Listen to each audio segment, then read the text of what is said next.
आजकल लोग प्रेम नहीं करते हैं और जहां प्रेम नहीं है वहां आना जाना नहीं चाहिए। कहते हैं ना कि जिन घट प्रेम न संचरे तिन घट जान मसान। जिस घर में प्रेम नहीं हो वो घर तो शमशान के समान होना चाहिए। अच्छा, माता पार्वती ने कहा देखो नारद जी, बाकी और कोई प्रेम करते हो ना करते हो, लेकिन मेरे भोलेनाथ तो मुझसे बड़ा प्रेम करते हैं। नारद जी ने कहा मां कहाँ प्रेम करते हैं? आजकल दुनिया में सब लोग प्रेम करते भी हैं, तो प्रेम कैसा करते हैं? स्वार्थ का। कैसा प्रेम करते हैं? स्वार्थ का। कहते हैं ना कि सुर नर मुनि जन के यह रीति स्वार्थ लाग करही सब प्रीति। दुनिया में बिना स्वार्थ के कोई प्रेम ही नहीं करता है।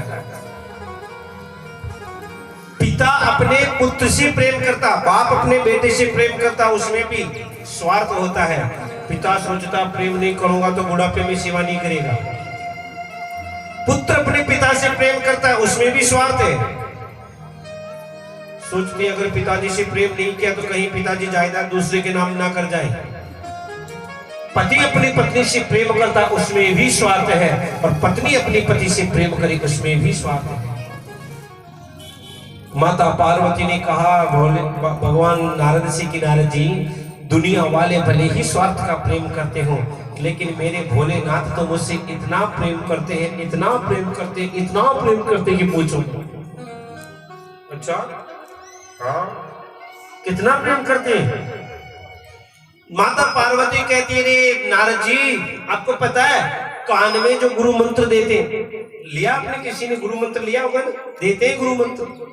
कान में जो गुरु मंत्र देते हैं वो गुरु मंत्र कभी किसी को नहीं बताना चाहिए, लेकिन मेरे भोलेनाथ तो मुझसे इतना प्रेम करते कि सबसे पहले मुझे बता देती है। प्रेम से बोलो जय श्री कृष्ण, थोड़ा जोर से बोलो ना। और हाँ, भगवान शंकर जब समाधि में बैठते, और ध्यान से सुनना, जब भी हम कभी भगवान का ध्यान करने बैठे और भगवान की कोई झांकी अगर मन में आए तो वो कभी किसी को नहीं बतानी चाहिए।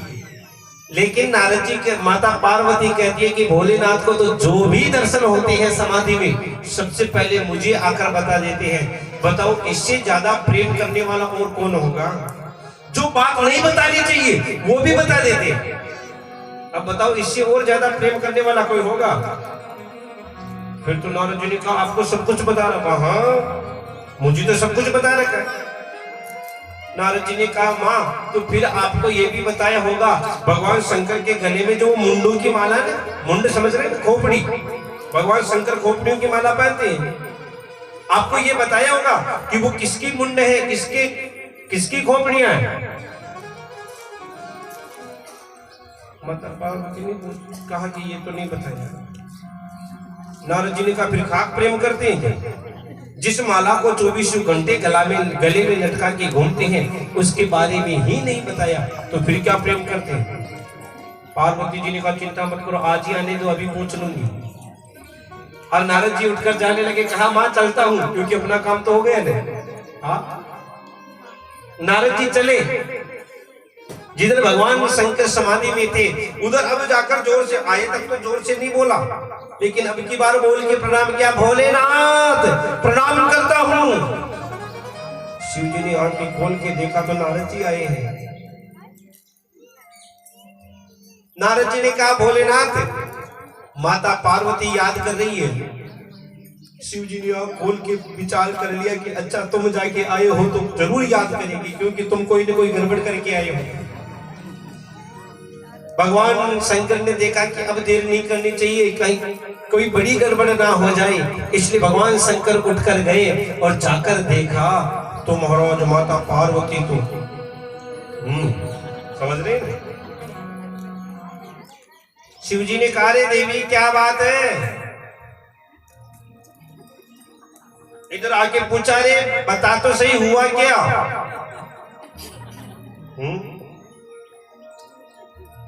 मैं आपकी नहीं कह रहा हूँ, आप ऐसा नहीं करती। मैं तो हाँ, भगवान शंकर ने कहा, अरे देवी बता तो सही क्या बात है, हुआ क्या? माता पार्वती ने कहा कि आज के बाद मैं आपसे बात ही नहीं करूंगी।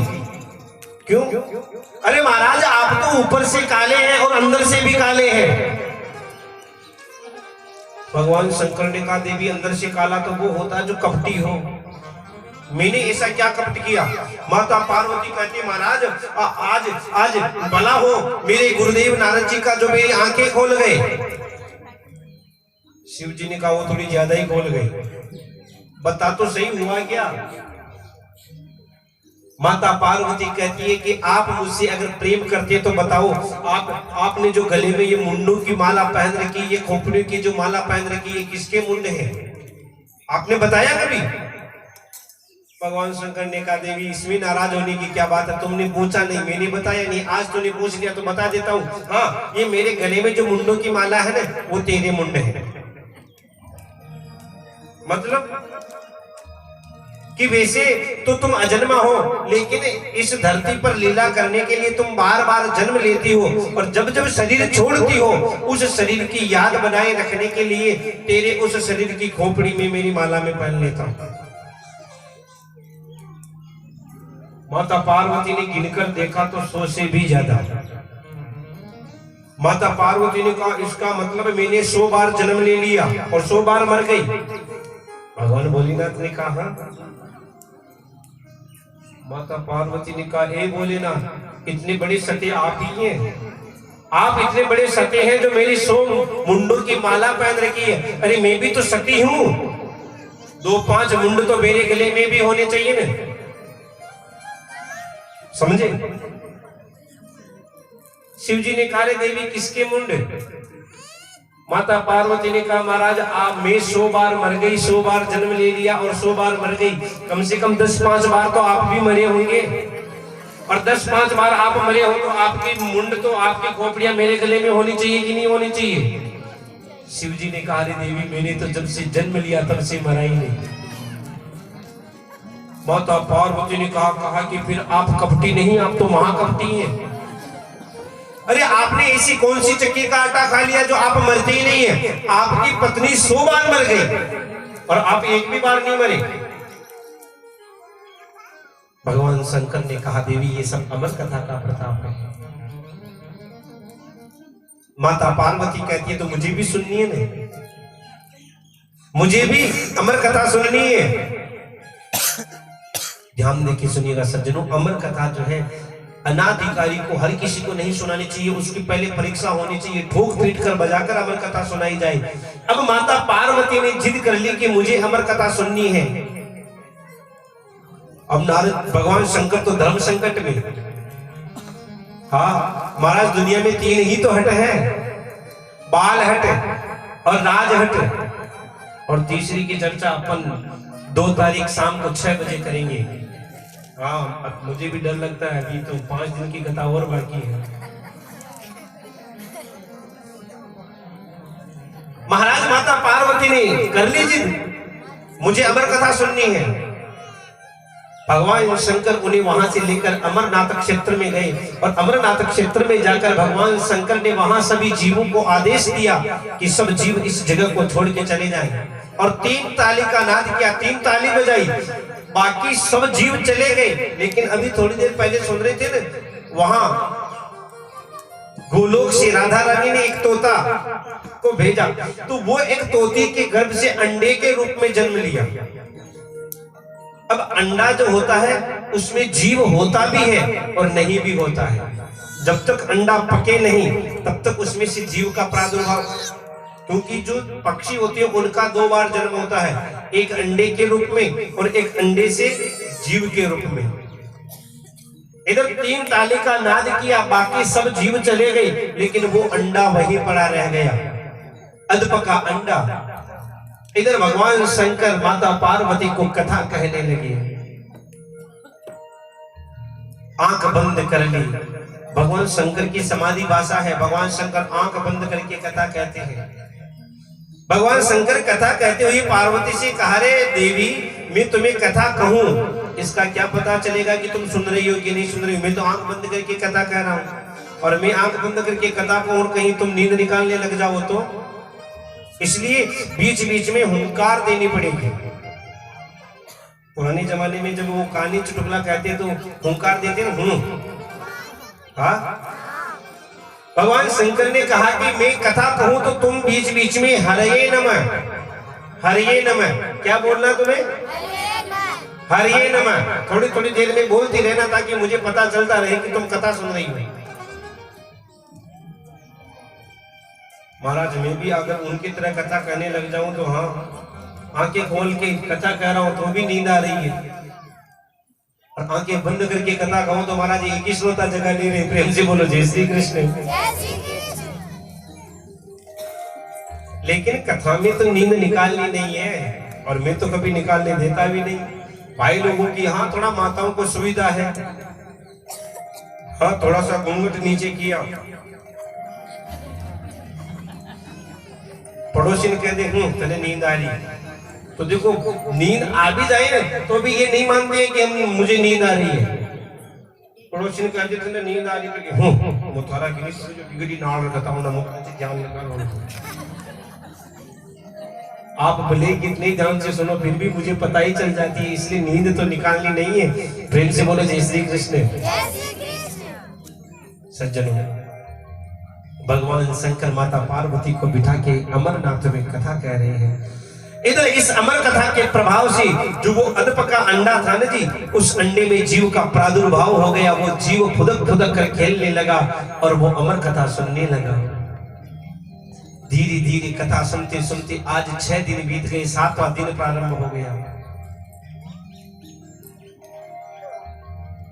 और जैसे ही 7वां दिन प्रारंभ हुआ, इधर आज एकादश स्कंद की कथा, 11वें स्कंद की कथा कर रहे थे, जिसमें नव योगेश्वर संवाद की कथा चल रही थी। थोड़ी गूढ़ कथा है। माता पार्वती को नींद लगने लगी, और जैसे ही माता पार्वती को नींद लगने लगी, अब नींद जैसे ही आने लगी तो हुंकार बंद हुई, हरिये नमः बंद हुआ कि नहीं हुआ?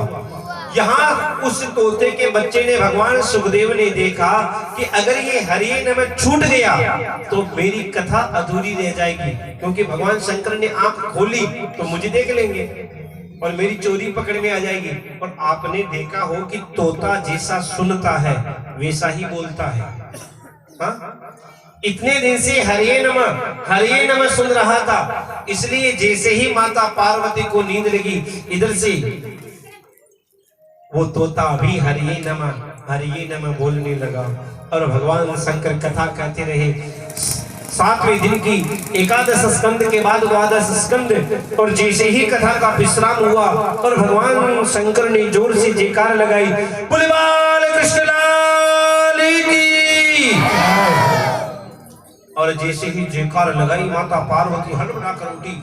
हाँ प्रभु, वो उद्धव जी महाराज भगवान श्री कृष्ण उद्धव जी से क्या कह रहे थे? भगवान कृष्ण शंकर ने कहा, रे देवी तुम इतनी देर कहाँ थी? पार्वती जी ने कहा, महाराज माफ करना, नींद आ गई थी। अरे तो तुम्हें नींद आ गई थी तो फिर ये हुंकार कौन दे रहा था, हरिये नमः कौन बोल रहा था? पीछे मुड़ के देखा, भगवान शंकर ने तो एक तोते का बच्चा फुदक फुदक कर खेल रहा है। और महाराज आज भगवान शंकर को क्रोध आ गया, हाथ में त्रिशूल उठा लिया, उस तोते के बच्चे को मारने के लिए भगवान शंकर दौड़ने लगे। आगे आगे तोते का बच्चा, पीछे पीछे भगवान शंकर हाथ में त्रिशूल लेकर मारने के लिए चल रहे हैं। तोते का बच्चा अमरनाथ क्षेत्र से दक्षिण की तरफ दौड़ता हुआ आया। इधर बद्री विशाल क्षेत्र, और बद्री विशाल क्षेत्र में भगवान वेदव्यास की पत्नी माता पिंगला देवी, पिटिका देवी बैठी थी। और न जाने कैसे उनको उबासी आई, और जैसे ही मुंह खोला, और जैसे ही माता पिंगला ने मुंह खोला, इधर से वो तोते का बच्चा उनके मुख में से सीधा गर्भ में चला गया। इधर भगवान शंकर हाथ में त्रिशूल लेकर बाहर खड़े हैं दरवाजे पर। वेदव्यास जी महाराज पधारे, देखा रे भोलेनाथ को, भगवान भोलेनाथ आप यहाँ दरवाजे पर क्यों खड़ी है, चलो ना अंदर। शिव जी ने कहा, फालतू की बात मत करो, तुम्हारे घर में मेरा एक चोर है, उस चोर को बाहर निकालो। वेद व्यास जी ने सोचा आज भगवान भोलेनाथ ने भांग पी ली है थोड़ी ज्यादा, इसलिए हाँ, अरे महाराज आपके पास चुराने के लिए है क्या? आपके पास ऐसे क्या चीज है जो चोरी कर सके? भाई एक डमरू है, डमरू को कौन रखता है? मदारी। गले में सांप है, सांप को कौन रखता है? सपेरा। ये त्रिशूल है, त्रिशूल रखता है शिकारी। और ये नंदी थोड़ा ठीक ठाक है, लेकिन नंदी को भी तो इतना लखन बिगाड़ रखा है कि कोई पास में जाए ऐसे सींग की दे महाराज उसका ही कमर ही तोड़ दे। भाई चुराए तो चुराए क्या, आपके पास है ही क्या है? शिव जी ने कहा फालतू की बात मत करो, तुम्हारे तुम्हारे तुम्हारे घर में मेरा एक चोर है, जल्दी निकालो। वेद व्यास जी ने कहा मैं यही तो पूछ रहा हूं महाराज, वो चोर क्या चोरी करके गया बता दो तो मैं पहचान जाऊं। शिव जी ने कहा उसने मेरी अमर कथा चुरा ली। क्या चुराई? महाराज जैसे ही सुना कि अमर कथा चुरा ली, अब तो वेद व्यास जी ने मुंह पे लगाया दुपट्टा, जोर से हंसे, मन में विचार करने लगे, कहने लगे भोलेनाथ आज आपने भांग डबल चढ़ा ली है। क्यों? व्यास जी कहते हैं महाराज जिसने अमर कथा सुन ली है उसको आप मारने की गलती कैसे कर रही हैं? जिसने अमर कथा सुन ली वो अमर कथा सुन के तो अमर हो गया है, फिर आप उसको मार कैसे सकते हैं? भोलेनाथ ने कहा ओहो ये तो मैं भी भूल गया। अच्छा तो घर जाइए। और भगवान भोलेनाथ वहां से पधारे हैं। इधर माता पिंगला के गर्भ में भगवान सुखदेव 9 मास पूर्ण कर रहे हैं। धीरे धीरे 9 महीने बीत गए, यहाँ तक कि 12 महीने बीत गए, और 12 महीने नहीं 9 साल बीत गए। लेकिन सुखदेव स्वामी तो अपनी माँ के गर्भ से बाहर ही आने का नाम नहीं ले रही है। ऐसा करते करते 12 वर्ष बीत गए। कितने वर्ष बीत गए? 12 वर्ष बीत गए। लेकिन भगवान सुखदेव तो अपनी माँ के गर्भ में ही भजन करते हैं। बालक जब होने वाला हो तो माँ को जल्दी होती ना कि कब ये आए और कब ये मेरे घर में नन्ही नन्ही किलकारियां गूंजे, मैं कब इसको मेरी गोदी में लेके खिलाऊं। माता पिंगला ने एक दिन वेद व्यास जी से कहा महाराज आपका बेटा तो बाहर आने का नाम ही नहीं ले रहा है, ये 12 महीने हो गए हैं, 12 वर्ष हो गए हैं और अभी तक ये गर्भ में ही है। व्यास जी ने कहा तुम चिंता मत करो, अभी कांटेक्ट करते हैं। आंख बंद करके मन ही मन कांटेक्ट किया, कहा बेटा बाहर आओ न, तुम्हारी मातोश्री को कष्ट होता है। अंदर से भगवान सुखदेव ने कह दिया पिताजी हमें बाहर नहीं आना। अरे बाहर आएंगे तो विष्णु की माया पकड़ लेगी और मुझे विष्णु की माया के बंधन में नहीं बंधना है। हम तो हमारी माँ के गर्भ को ही आश्रम बनाएंगे और यही भजन करेंगे।